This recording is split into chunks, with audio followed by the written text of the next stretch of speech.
Upbeat, slightly mysterious intro music fades as narration begins. Hey everyone, and welcome back to the channel. Today, we're rediving headfirst into a mind-bending topic that has shaped modern horror and given countless nightmares to generations. Forget your slasher flicks and your jump scares. We're talking about something far more insidious, something that scratches at the very foundations of reality itself.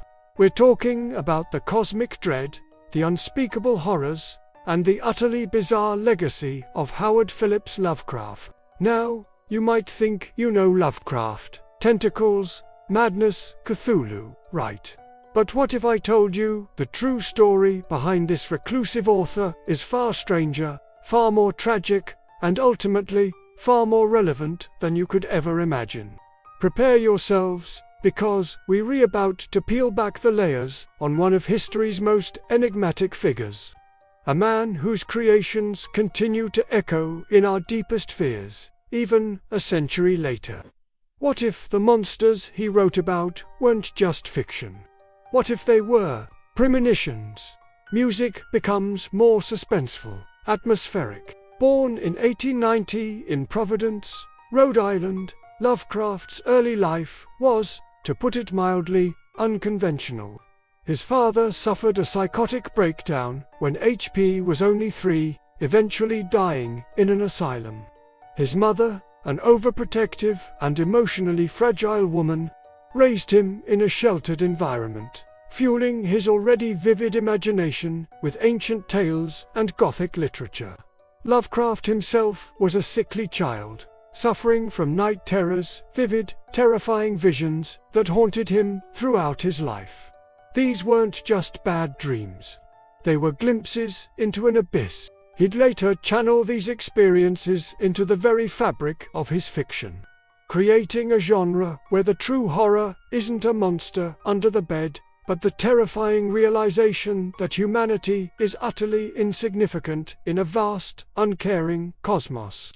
Imagine a sensitive, intelligent boy, largely homeschooled, spending his days poring over astronomy books, ancient history, and forbidden texts. He saw the world not through the lens of human progress, but as a fleeting speck against an infinite backdrop of ancient, indifferent entities. This profound sense of cosmic pessimism, the idea that our existence is a fragile illusion, became the bedrock of his literary universe.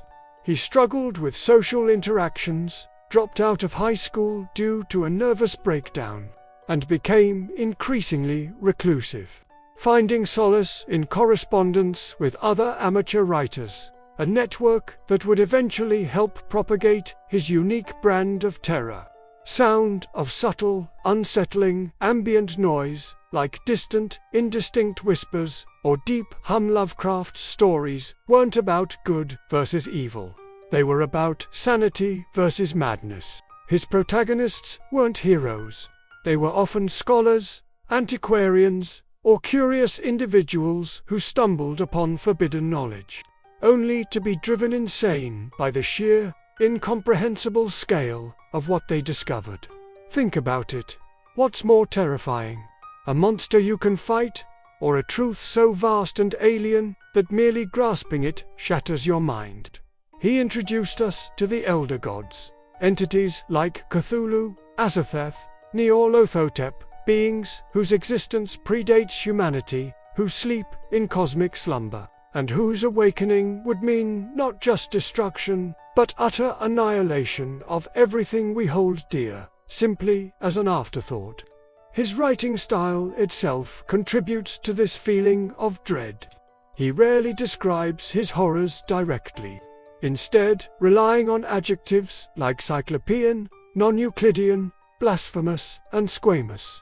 He forces you to imagine the unspeakable, filling in the terrifying blanks with your own deepest fears. This technique is incredibly effective because our imaginations can conjure far more disturbing images than any explicit description. He understood that the greatest fear isn't of the known, but of the unknowable. Music intensifies slightly, a sense of foreboding. Despite his undeniable literary genius, Lovecraft remained largely unknown and unappreciated during his lifetime.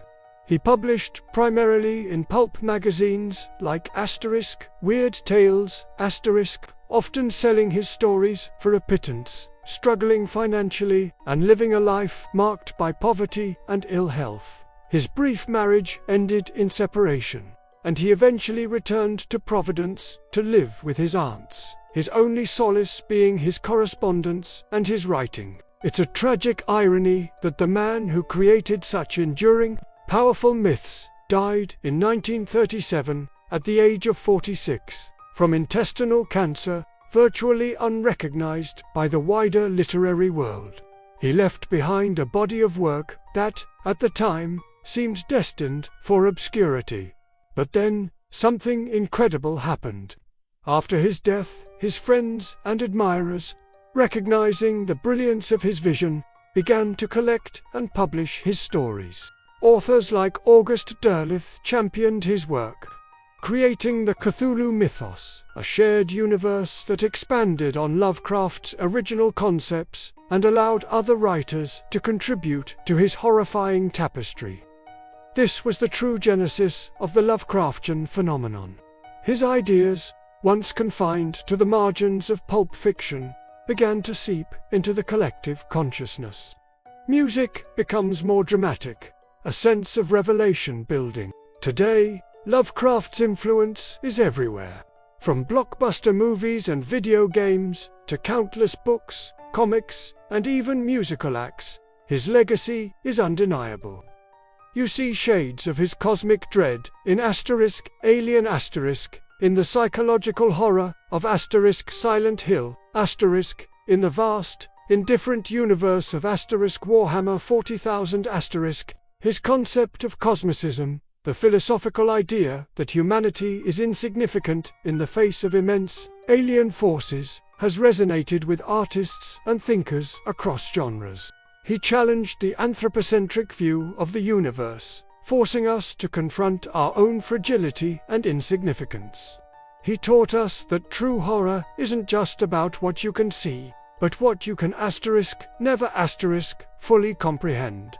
But here's the twist. The truly explosive part of Lovecraft's story, one that few people ever fully grasp. We've talked about his vivid imagination, his night terrors, his reclusive nature. We've discussed how he built entire mythologies out of his fears.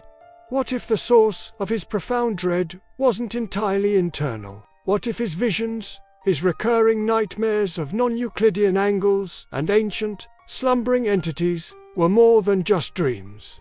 Music drops almost silent, then a single, resonant, unsettling chord.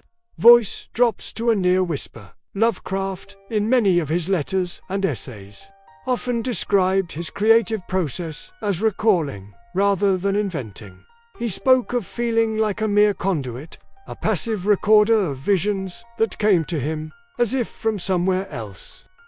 He was obsessed with astronomy, with the vastness of space, with the idea of other dimensions. His descriptions of monstrous cities, ancient ruins, and bizarre creatures often had an uncanny specificity, a detail that feels less like pure fantasy and more like distorted memory. Consider this. Lovecraft lived in a time when our understanding of the universe was rapidly expanding.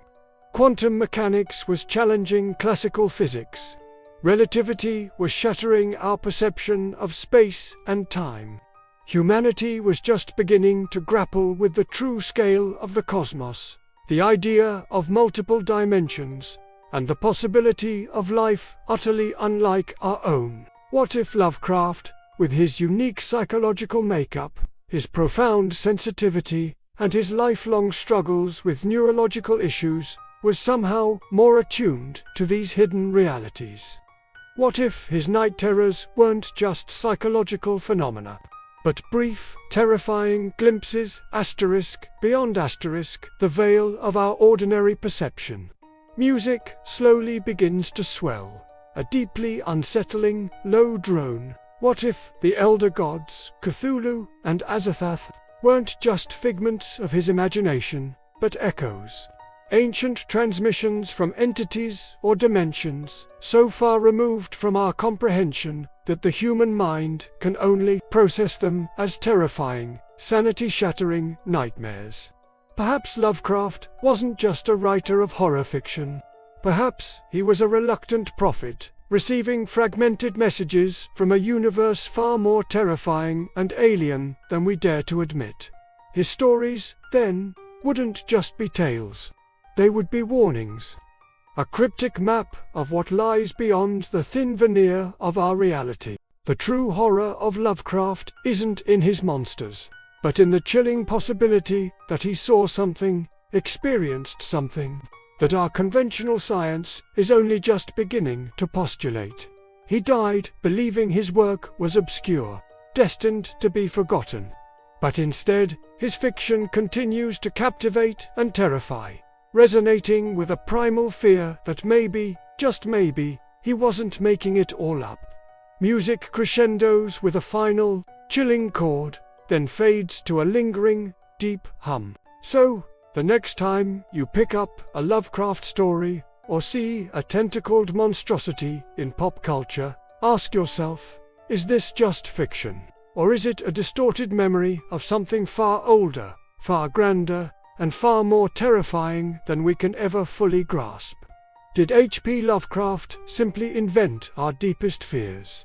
Or did he accidentally glimpse a cosmic truth that humanity isn't quite ready for? Let me know your thoughts in the comments below. If this journey into the cosmic unknown piqued your curiosity, please hit that like button. Subscribe for more mind-bending content, and ring that notification bell so you don't miss our next deep dive. Thanks for watching, and remember, the universe is a vast and mysterious place. You never know what might be lurking just beyond the edge of your perception.